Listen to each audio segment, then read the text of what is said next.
اور حکیم جو حاکم بھی ہو اور حکیم بھی ہو، اس کا کام یہ ہوتا ہے کہ وہ حکم بھی دیتا ہے اور حکم کو ساتھ یہ بھی بتا دیتا ہے کہ دیکھو یہ حکم میں نے تمہاری فلاں بہتری کی وجہ سے کیا، یہ دیا ہے۔ تو آگے فرما رہے کہ وَإِذَا سَأَلَكَ عِبَادِي عَنِّي فَإِنِّي قَرِيبٌ، یہ تو ہو گیا اجیب دعوت الداعی اذا دعان، کہ میں دعا قبول کرتا ہوں جب تم مجھ سے دعا کرتے ہو۔ یہاں ایک سوال پیدا ہوتا ہے کہ وعدہ ہے حق تعالی شانہ کا، یہ تو خلاف ہو نہیں سکتا کہ دعا قبول نہ ہو، اور ہمارا مشاہدہ یہ ہوتا ہے کہ ہم ایک چیز کے لیے دعا کر رہے ہیں اور وہ چیز ہمیں نہیں ملتی، تو بعض دفعہ یہ خیال ہونے لگتا ہے لوگوں کو کہ اس دعا میں کوئی اثر نہیں ہے، یا بعض دفعہ کمزور ایمان کے لوگوں کو یہ خیال بھی ہو سکتا ہے کہ دیکھیے اللہ تعالیٰ کا وعدہ ہے، اللہ تعالیٰ پورا نہیں کر رہے اس وعدے کو، نعوذ باللہ۔ تو اس وقت شیطان بیچ میں آتا ہے جب دعا آپ کر رہے ہوتے ہیں اور وہ دعا قبول نہیں ہو رہی ہوتی ہے، کافی عرصہ گزر جاتا ہے اس پر دعا کرتے کرتے، تو اب شیطان آتا ہے، وہ دل میں یہ بات ڈالتا ہے کہ دیکھو تم مہینے بھر سے یہ دعا کر رہے ہو اور تمہاری یہ دعا قبول نہیں ہو رہی، تو اس کا مطلب یہ ہے کہ یہ دعا کمزور ذریعہ ہے، تم اس دعا کو چھوڑو، سمجھے، اور اب ہم بتائیں کیا کرو۔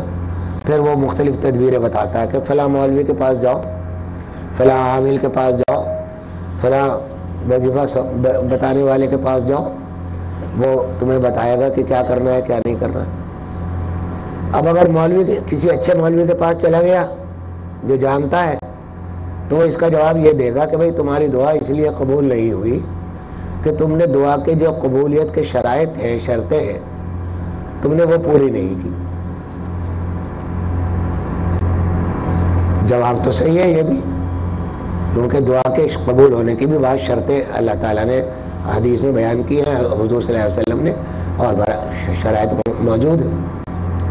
لیکن ہوگا یہ کہ دعا کے قبولیت کے لیے یہ ضروری نہیں کہ تمام شرائط مجتمع ہو جائیں پھر دعا قبول ہو، بلکہ اللہ تعالیٰ بعض اوقات تمام شرائط جمع ہونے کے باوجود قبول نہیں کرتے، وہ چیز ہمیں نہیں ملتی جو مانگ رہے ہیں۔ تو اب اس کا نتیجہ کیا ہوگا؟ جب یہ جواب ملا تھا اس کو کہ تم نے شرائط پوری نہیں کی، اب اس نے شرائط بھی پوری کر دی، اب شرائط پوری کرنے کے بعد بھی وہ دعا نہیں قبول ہو رہی، تو اس کا پھر ذہن شیطان دوسرا حملہ کرتا ہے۔ وہ دوسرا حملہ یہ ہوتا ہے کہ دیکھو تم نے شرائط بھی پوری کر لی، تم نے دعا کا اہتمام بھی کر لیا، تو اب نتیجہ یہ کیا نکلا کہ قبول نہیں ہوئی۔ تو اب اس کا مطلب یہ ہے کہ اللہ تعالیٰ کا یہ وعدہ جو ہے ذرا اس کے اوپر غور کر لو۔ تو پھر یہاں بات ایمان پر آ جاتی ہے، عقیدے پر آ جاتی ہے کہ آدمی اپنے ایمان ہی کے بارے میں مشکوک ہو جاتا ہے۔ تو ایمانی کے بارے میں شک ڈالنے لگتا ہے شیطان۔ تو اس کا جواب یہ نہیں ہے، دعا جو ہماری قبول نہیں ہوتی، اب اسی کے بارے میں عرض کرتا ہوں کہ یہاں جو وعدہ ہے قرآن کریم کا، یہ تو خلاف ہو ہی نہیں سکتا، اس کا ممکن نہیں ہے۔ حق تعالی شاہ نے وعدہ کر لیا کہ جب دعا کرو گے میں قبول کروں گا، لیکن اس وعدہ کا مطلب کیا ہے؟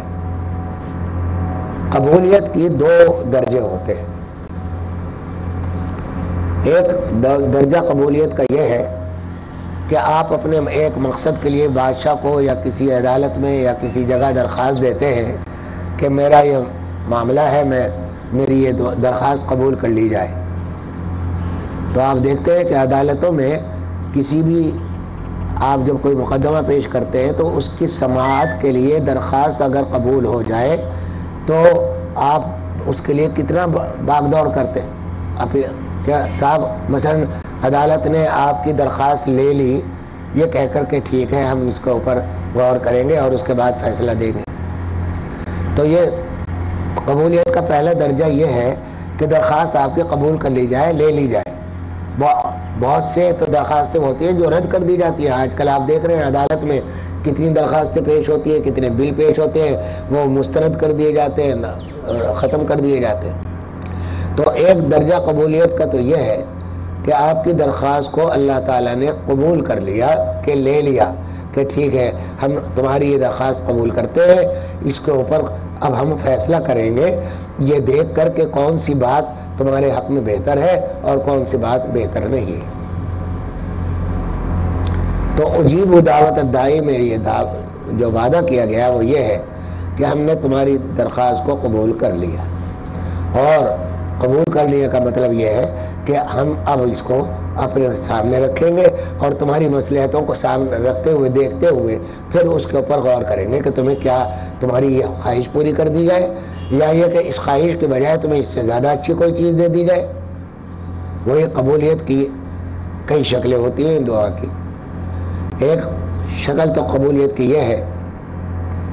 کہ آپ کو وہی چیز عطا فرما دی جائے جو آپ مانگ رہے ہیں، لیکن اکثر ایسا ہوتا ہے کہ ہمیں چونکہ غیب کا علم نہیں ہے، ہمیں نتائج اور ثمرات کا علم نہیں ہے کہ ہم اس کا جو کچھ مانگ رہے ہیں اگر ہمیں دے دیا جائے گا تو اس کا کیا نتیجہ نکلے گا۔ اس کی مثال بالکل ایسی ہے کہ ایک چھوٹے بچے کو آپ 1000 روپے کا نوٹ دے دیں، 500 روپے کا نوٹ دے دیں، جس کو اس کی قیمت نہیں معلوم، وہ کیا کرے گا؟ وہ جا کے الٹی سیدھی چیزیں خرید کے لے آئے گا یا کہیں اس کو پھینک پھاک دے گا۔ تو اور بعض مضر چیزیں لے آئے گا، اس کا پیسہ بھی ضائع ہوگا، دوسرا بھی ضائع ہوگا۔ تو اس لیے باپ کبھی بھی چھوٹے بچوں کو اگر وہ مانگ رہا ہے کہ مجھے 1000 کا نوٹ چاہیے تو باپ کبھی نہیں دے گا۔ اگر شفیق ہے، اگر شفقت والا ہے اور اس کی نظریں اس بات پر ہیں کہ میرے بیٹے کی مصلحتیں کیا ہے، وہ کبھی نہیں دے گا۔ وہ اس کو کیا کرے گا؟ وہ اس کو بہکائے گا، بہلا لے گا کہ اس سے زیادہ بہتر اس کے کام کی کچھ چیزیں لا کے دے گا، اس کی شوق کی چیزیں کچھ لا کے دے گا، کچھ اس کے من پسند کھلونے دے گا، کچھ اس کو مٹھائیاں دے گا، کچھ ٹافیاں دے گا، اس طرح اس کو بہلائے۔ حق تعالیٰ شانہ بھی ہمارے ساتھ معاملہ یہ کرتے ہیں کہ بعض دفعہ ہم ایسی چیز مانگ لیتے ہیں اللہ تعالیٰ سے کہ جو ہمارے حق میں بہتر نہیں ہوتی، اگر ہمیں مل جائے تو ہم تباہ ہو جائیں، برباد ہو جائیں، ہلاکت میں آ جائیں۔ تو اس لیے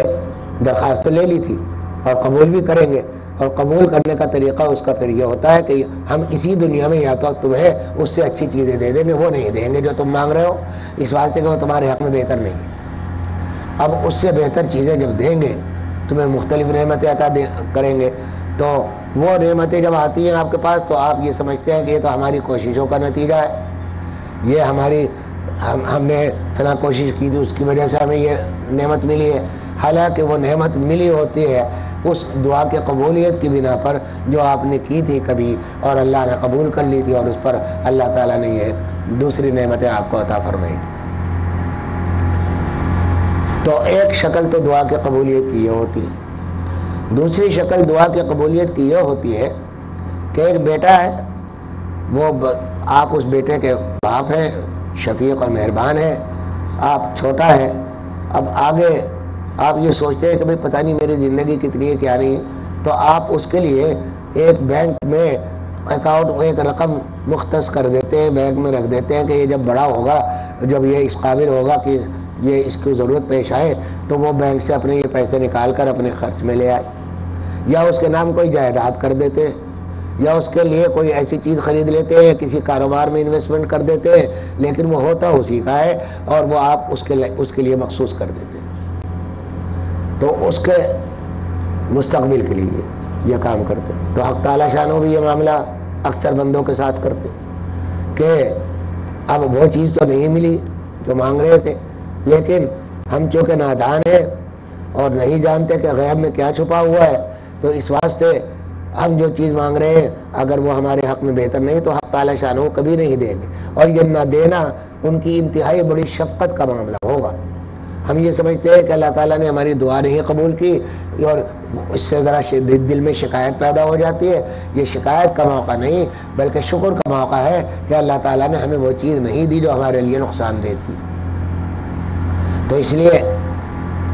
پھر کیا کیا؟ پھر یہ کیا کہ تمہارا اکاؤنٹ کھول دیا اللہ تعالیٰ نے،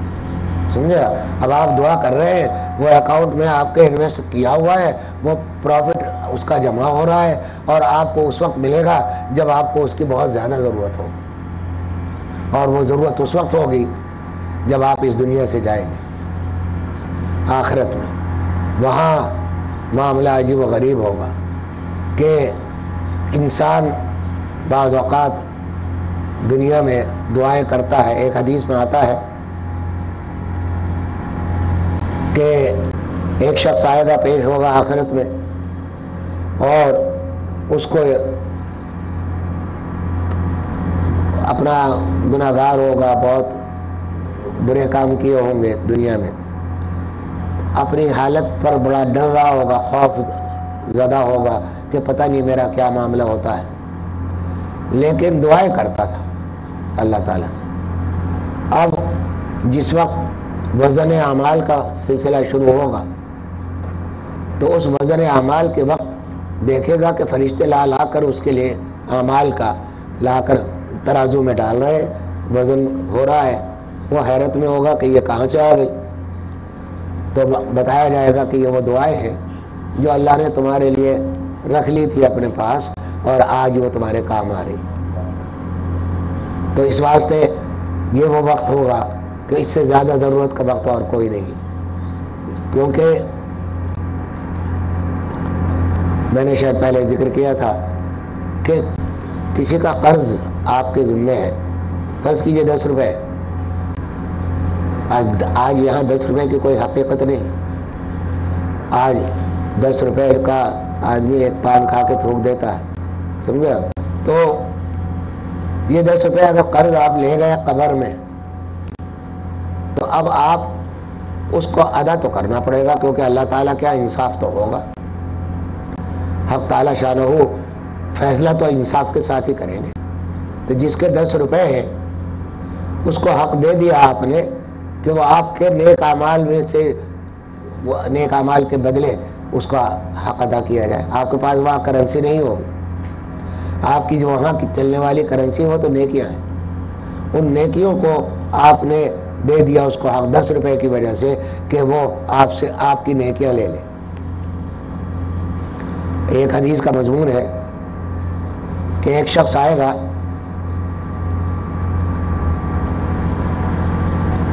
جو مقروض ہوگا، یا کسی کی غیبت کی ہوگی، یا کسی کو ظلم کیا ہوگا، اس کے حقوق اس کے اوپر واجب ہو گئے، تو وہ نمازی بھی ہوگا، روزے دار بھی ہوگا، حج بھی کیا ہوگا، زکوٰۃ بھی دی ہوگی، لیکن ہوگا یہ کہ وہ آئے گا اور آنے کے بعد کھڑا ہوگا تو لوگ آخرت میں جمع ہو جائیں گے جن کو حق رہ گیا تھا، جن کی غیبت کی تھی، جن کا قرض ادا نہیں کیا تھا، جن کا اوپر الزام لگایا تھا، جن کے بارے میں جھوٹ بولا تھا، وہ آئیں گے اور مطالبہ کریں گے حق تعالیٰ شانہ سے کہ یا اللہ ہمارا حق دلوائیے۔ تو اس بندے کی جو نیکیاں ہوں گی، کہا جائے گا کہ اس بندے کی نیکیاں لے جاؤ، چنانچہ ایک آئے گا، کوئی نماز لے جائے گا، کوئی زکوٰۃ لے جائے گا، کوئی حج لے جائے گا، کوئی ذکر لے جائے گا، کوئی زکوٰۃ، غرض یہ کہ جو نیکیاں کی ہوں گی، جو ذکر کیا ہوگا، وہ ایک ایک کر کے سارے مطالبے کے آ کر لوٹ کر لے جائیں گے، اور اس کے بعد بھی پھر اس کا حق باقی رہے گا۔ تو اب کہا جائے گا کہ تمہارے جو گناہ ہیں وہ اس کے اوپر ڈال دیے جائیں، اب وہ گناہ اس کے اوپر ڈال دیے جائیں گے، حدیث کا مضمون۔ تو اب ہم اپنی نمازوں پر اتراتے ہیں، ہم اپنی دعاؤں پر، اپنی زکوٰۃ اور حج پر یہ سوچتے ہیں ہم مومن ہیں، بلا شبہ ہے، الحمدللہ مسلمان ہیں، الحمدللہ ہے، لیکن ہماری نمازیں، ہمارے جتنی عبادتیں ہیں وہ کتنی ہیں، ناقص ہے، کیا اس قابل ہے کہ حق تعالیٰ شانہ کے دربار میں پیش کی جا سکے؟ اگر فرض کیجئے کہ چند اعمال ایسے ہیں بھی جن کو اللہ نے قبول کر لیا ہے ہماری طرف سے، تو وہ بھی اگر ہم دوسروں کو دے دیں آخرت میں تو یہ کتنا گھاٹے کا سودا ہے، کتنا بڑا گھاٹے کا سودا ہے اللہ تعالیٰ بچا۔ تو یہاں ایک بات تو یہ عرض کر دوں کہ یہ اجیب دعوت الداعی جو کہا فرمایا کہ میں دعا قبول کرتا ہوں جب دعا کرنے والا مجھ سے دعا مانگتا ہے. اذا دعان، تو یہ اجیب کا مطلب یہاں یہ ہے کہ ہم نے وہ درخواست تمہاری اپنے پاس لے لی ہے، قبول کر لی ہے، جیسا کہ اپیل قبول ہو جایا کرتی ہے اور اس کے بعد میں فیصلہ ہوا کرتا ہے. اب ہم اپنی حکمت کے مطابق اس پر فیصلہ دیں گے. اب اگر تمہارا کبھی تو تمہارا یہ حق اگر جائے گا تو ابھی یہی دنیا ہی میں دے دیں گے. اور ایسی بے شمار دعائیں ہیں، اور میرے ہر آدمی پر میرا خیال ہے کہ اللہ تعالیٰ کا معاملہ ہے، یقیناً ہوگا کہ جو شخص دعاؤں پر جتنا یقین رکھتا ہے، جتنے اس یقین کے ساتھ دعا کرتا ہے اللہ تعالیٰ سے کہ یہ مجھے ملے گی، اتنی ہی اس کی دعائیں زیادہ قبول ہوتی. کیونکہ حدیث میں حضرت صلی اللہ علیہ وسلم نے فرمایا، حدیث قدسی ہے، اور حدیث قدسی اس حدیث کو کہتے ہیں جو قرآن میں تو نہیں ہے لیکن ہے وہی، اور حق تعالی شانہ کا کلام ہے. انا عند الظن عبدی بی، کہ میں اپنے بندے کے گمان کے مطابق ہوں. میرا بندہ اگر گمان یہ کرتا ہے کہ میں دعائیں سننے والا ہوں، دعائیں قبول کرنے والا ہوں، تو پھر میں اس کے لیے اس کے حق میں ویسا ہی ہوں، تو اس کی دعائیں بھی سنوں گا.